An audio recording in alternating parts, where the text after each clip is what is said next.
Hey, so my next question that I have for you, man, Cam is headed into his third year.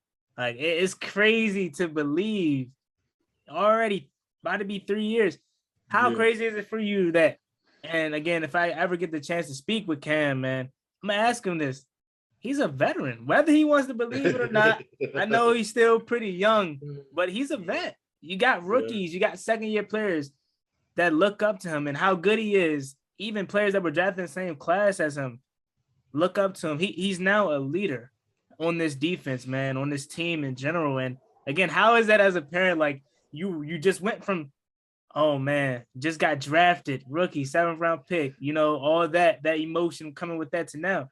My son is a star on this team. He's a veteran, sir. He is a vet now. Yes. How does that feel Yes. and how crazy is that?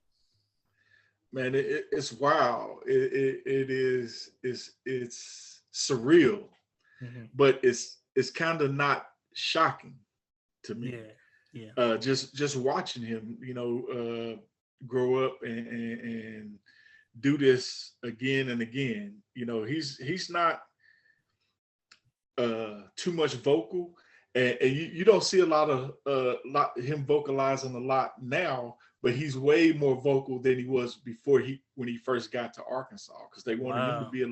they wanted him to be a leader young being too, and they kept telling they would always say, man, how do I get Cameron to talk more? Cameron's he's more of a I'm gonna show you more than I tell you. I'm gonna lead by Yeah. example more than yeah, trying to be a vocal leader and stuff. But he has learned to be that vocal leader when needed and everything. So it's not shocking, but it's a little surreal because it's happening. Yeah.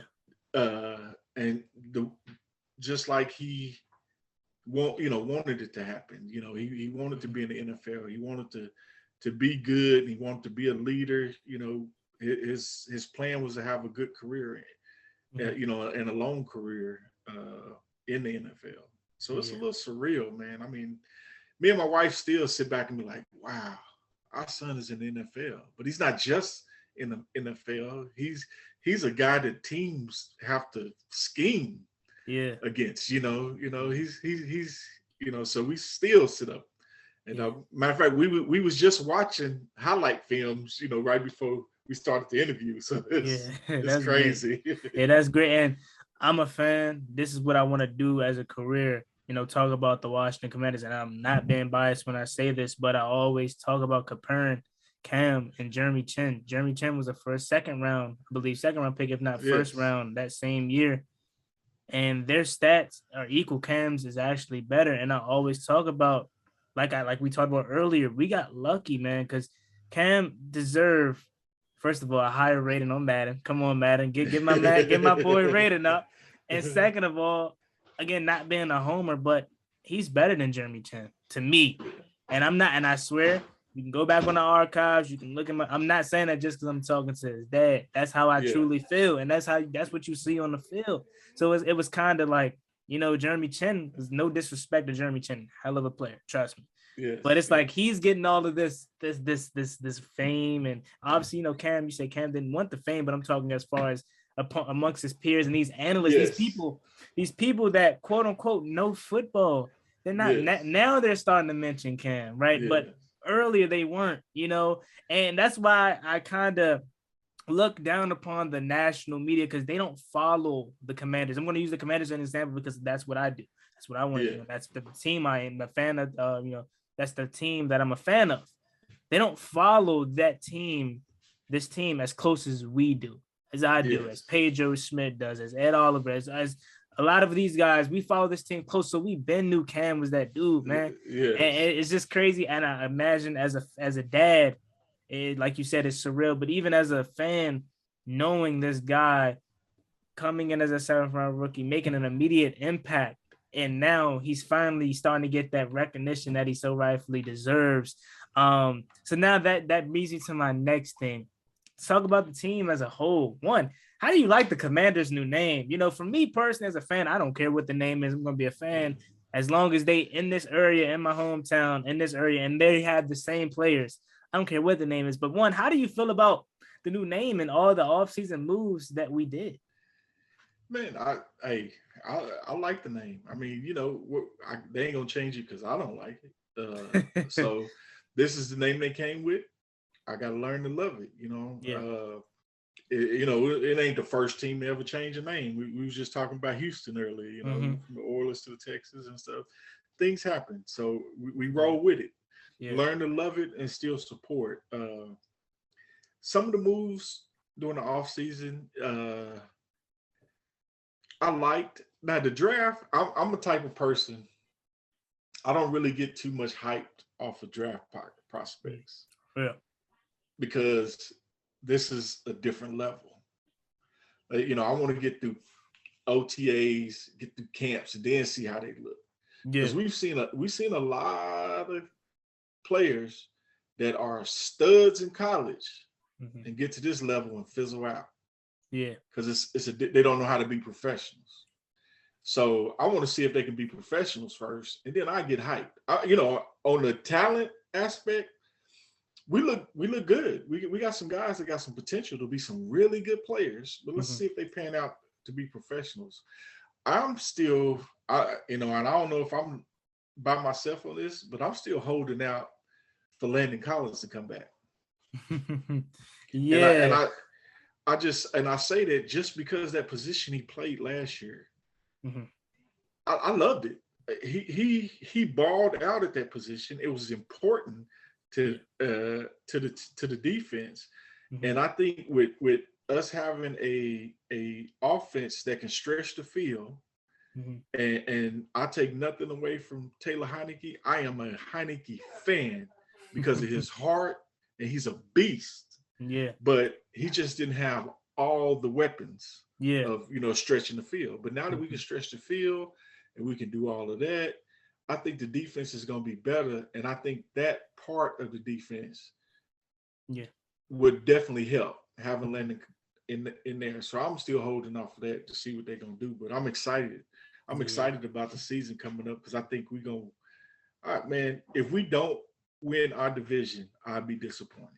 Yeah, I'm right. I'm right there with you from the aspect of this team is talented enough, and I don't know if you looked at the schedule, but it's no reason why this team should not at least win 10 games, with the talent on offense and the defense and the I don't want to say easy because we're looked upon. So we got Jacksonville and Detroit the first 2 weeks.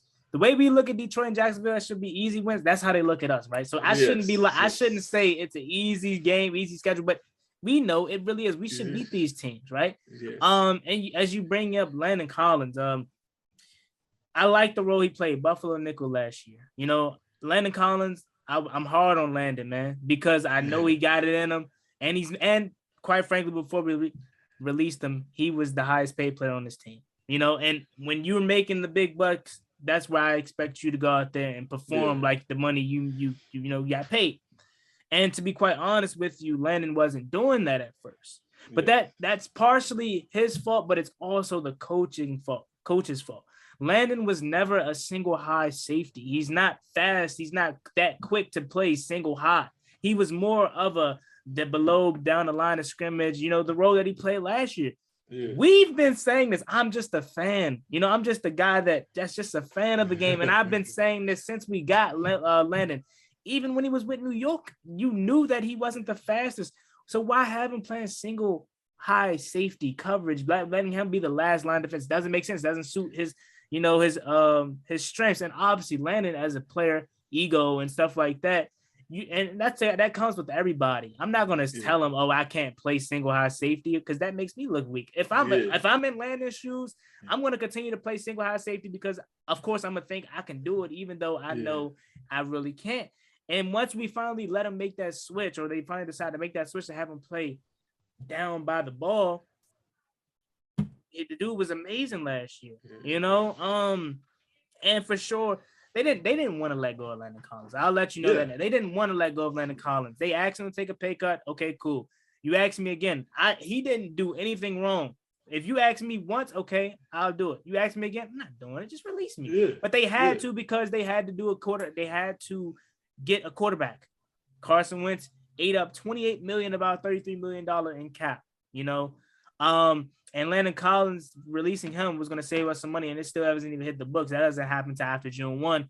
And I wouldn't be surprised if Landon is back in the burgundy and gold after June 1st. It's already some tweets and him liking pictures. He didn't want to leave. I'm sure you know that you're inside. You're inside. Him and Cam were tight. So I'm sure you know Landon didn't want to leave. We didn't want to get rid of Landon, but we had to get a quarterback. You know what I'm saying? So I'm sure he definitely may. I'm not gonna say I'm sure he'll be back, but I hope he'll be back because if he plays that role that he played last year, man, it's gonna be scary. I want to talk about, Jahan Dawson, the receiver that we got in the first round. I feel like this offense now is the most talented it's ever been since I've been a fan. This is the most talent that we've had on this roster since probably 2016, 17 with Kirk Cousins. And even that talent doesn't touch this talent. It was just because Kirk Cousins, we had him, and he was a pretty solid quarterback. Jahan Dawson, Terry McLaurin, Curtis Samuel. Terry's that man. Pay that man, okay? Pay 1.7. He deserves his bread. But this offensive weapons that we have from the passing game to the running game, I'm right with you, man. There's no reason this team shouldn't at least win 11 games, 10 games. I'm not going to say we should win the division, just for the simple fact of what the Eagles and Cowboys did, but we definitely should be competitive. We definitely should be down the wire. There's no reason for this team to not be in the position to win the division. So that kind of brings me to almost the end of the show here. I want to know your expectations that you have for your son, Mr. Cam Curl. We already talked about the picks, but what are you expecting in year 3? Like I said, let's go over it now. Veteran Cam. Veteran Cam, what are you expecting from him, man? He's going to go out there and do his thing. But as a dad, as a coach, you still his coach, man. I know you're not there physically, but you still, you know what I'm saying? You still can hit him up and say, hey, Cam, we need to get back in that backyard, man, and run them drills again. So as a dad, as a coach, what are you expecting from Cam in year 3? I'm expecting him to break the 100 tackle mark. He's going to get over 100 tackles. Okay. They go up every year. So he's going to get over 100 tackles. I'm expecting, let me see, what's a good number? 5 picks. 5. Woo. Should have had about 15 last year, man. You know what I'm saying? 5 picks. Another defensive touchdown this year. Okay. And a Pro Bowl selection. Should have been a Pro Bowler last year. That's why it's an easy call this year. It's an easy call. Yeah. The NFL is, and I ain't gonna say just NFL, but college is talent, but it's a popularity contest. Mm-hmm. I see a lot of these other safeties that they rank, or they give a lot more stuff, a lot more attention to other than Cam, is because of the career they had in college, and not just them, but the team that they was on and their name. Right.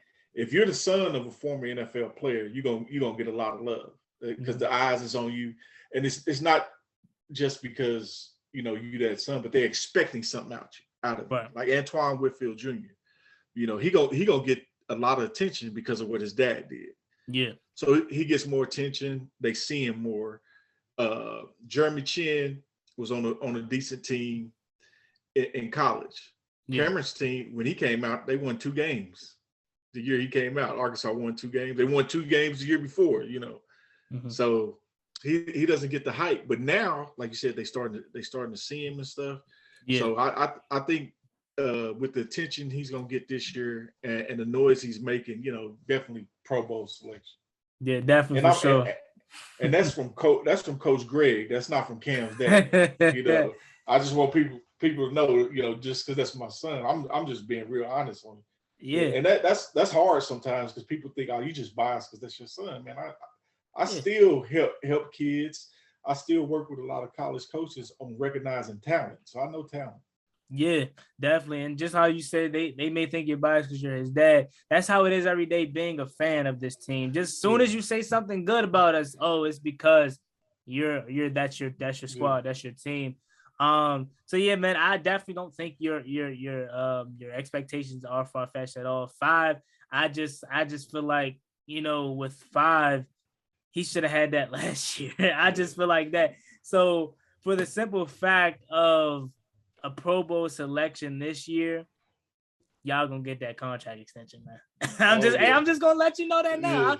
I'm not gonna say if I'm not Pro Bowl selection. They should already be having Cam in the back of their mind now.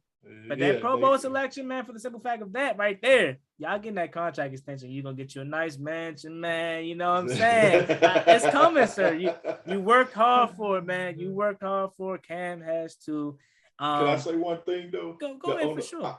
The only reason I said 5 is because I've noticed that quarterbacks is noticing him now. I've seen a couple of times where a quarterback will look his way, and to me, I thought the dude was open, but they go somewhere else because they see 31 over there. Yeah. So he might not get a lot of chances for the interception if they don't throw the ball his way. But yeah, if they throw it his way, I think he's ready to go get it because he know that's the most expensive thing on the football field, and he's trying to go get it. Like I said, man, should have had, we seen it, should have had about 5 in one game, you know? Yeah. So it's exciting, man. And I want to close the show, asking you, like, what is my man Cam up to now? Obviously training and whatnot, but OTA is about to come up. So what's the offseason like before OTAs and now with that about to come? What is he up to now? Man, nothing. Chilling. Cam is, I'll tell you, he's so chill. I called him, I talked to him before we got on the interview. He had just got through getting a massage, ordered him some lunch. He chilling, watching TV, playing video games, Yeah. And that's just how he always been, even younger. You knew where Cam was. He was in this room. Unless his partners call, he'd go to the football field playing around. And that's he's the same guy. You know where he is. He's probably at the house chilling, unless one of the other players or some call him and get him out, to go do something and stuff. But he's a pretty laid back, chill kind of guy, so he don't do too much. Yeah. He took a couple of vacations just to relax. We went out to San Diego in March, and hey, it was a chill session. It wasn't sightseeing and going to visit a whole bunch of people. It was just a chill session. And that's what Cam, he likes to do in the off season. He likes to chill, he likes to relax, because when it's time to go to work, he's gonna give it 110%. Yeah, definitely. I and like you said earlier, and I wanted to touch on to that. You said you think Cam's shy now. He was way shyer in Arkansas. So no, because it's crazy. He's a man of minimum words now. I just imagine how was that in Arkansas and then at a high school. If you're saying he's coming out of his shell now, which to us it's kind of like he's not, because he's still shy to us, but you're saying he was way more, quieter back then. So like, man, that's crazy to think about that. Man, I think it was Gary Payton at TCU had called Cam. They offered him a scholarship, and as soon as they got off the phone, they called me. It was like, hey, we just offered a Cam. Is he excited? Does he want to come here? I was like, yeah, but because he had very few words, so coaches, they couldn't read him if he got excited, because they'd be like, we want to offer. He'd be like, okay, oh yeah, and then he's done. It wasn't a whole bunch of talking. I'm like, yeah, he's excited about the. And they was like, oh man, he's not talking that much. That's Cam. That's how he is, Yeah. He go get straight to the point. If he can answer your question with yes or no, that's all you getting.